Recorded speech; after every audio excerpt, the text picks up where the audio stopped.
بسم اللہ الرحمن الرحیم۔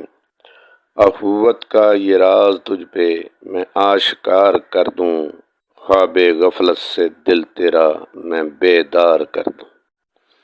ملا ہے جو سوز مجھے فطرت کی نوا سے، اس نغمے کو چھیڑ کر تجھے میں بے قرار کر دوں۔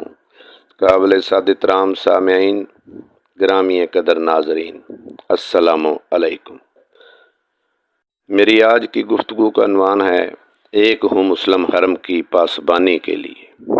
جناب والا، یہ صرف اقبال کی شاعری ہی نہیں بلکہ اللہ تعالیٰ اور اس کے پیارے محبوب رسول اکرم صلی اللہ علیہ وآلہ وسلم کا حکم بھی ہے، ارشاد بھی ہے، اور امت مسلمہ کے لیے زندگی میں کامیابیوں اور آخرت کی کامرانیوں کے لیے ایک نسخہ کیمیاء بھی ہے۔ کیونکہ جب اقبال نے اخوت کے راز اور اسرار خودی سے آگاہی حاصل کر لی تو انہوں نے روح مسلمہ کی بیداری کی خاطر وحدت انسانی کو اپنی زندگی کا محور و مرکز بنا لیا اور فرمایا، جلانا ہے مجھے ہر شمع دل کو سوز پنہاں سے، تیری تاریک راتوں میں چراغاں کر کے چھوڑوں گا، پرونا ایک ہی تسبیح میں ان بکھرے ہوئے دانوں کو، جو مشکل ہے تو اس مشکل کو آسان کر کے چھوڑوں گا۔ جناب والا، دنیا میں اتحاد سے بڑھ کر کوئی چیز نہیں۔ اس جہاں کی ساری آبادی اور رونق، یہ سورج، چاند، ستارے، زمین، پہاڑ، دریا، جنگل و صحرا، یہ قصبے اور شہر ربط میں آئے تو دنیا بن گئی، کائنات کہلائی۔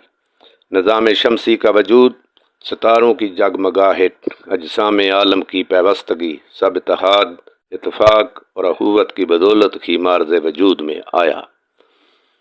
سورہ عمران میں ارشاد ہوا، مسلمانوں تم ان لوگوں کی طرح نہ ہو جانا جنہوں نے آپس میں تفرقہ ڈالا اور باہم تنازع پیدا کیا۔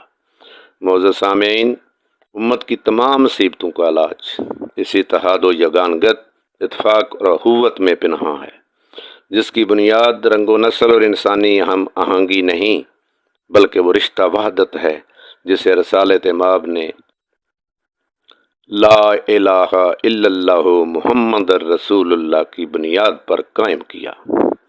کہتے ہیں، محبت ہی سے پائی شفا بیمار قوموں نے، کیا ہے اپنے بخت خفتہ کو بیدار قوموں نے۔ جناب والا، صفر جس کی دراصل کوئی حقیقت نہیں، لیکن جب وہ کسی عدد کے دائیں طرف آتا ہے تو اس کی قیمت 10 گنا بڑھا دیتا ہے۔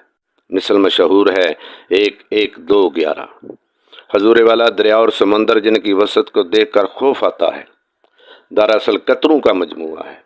کئی لفظ مل کر عبارت اور کئی ورق مل کر کتاب بن جاتی ہے۔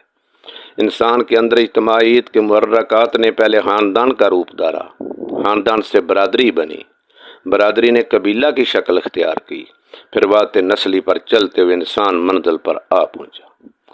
اسلام نے ایک نظریہ حیات دے کر انسانیت کا درد عطا کر کے کعبہ کو حسین کی بلندیوں تک پہنچا دیا۔ فرشتے بھی اس کے عمل پر ناز کرنے لگے۔ کہتے ہیں، جسم کے کسی حصے میں درد ہو تو روتی ہے آنکھ، جسم کے کسی حصے میں درد ہو تو روتی ہے آنکھ، کس طرح سے ہمدرد سارے جسم کی ہوتی ہے آنکھ۔ جناب والا، مگر موجودہ دور کے مسلمانوں کا مسلم حرم کی پاسبانی کے لیے کردار دیکھ کر دل خون کے آنسو روتا ہے۔ سمجھ میں نہیں آتا امت مسلمہ کو کیا ہو گیا ہے، اللہ کی رسی کو مضبوطی سے تھامنے کا نسخہ کہاں کھو گیا ہے۔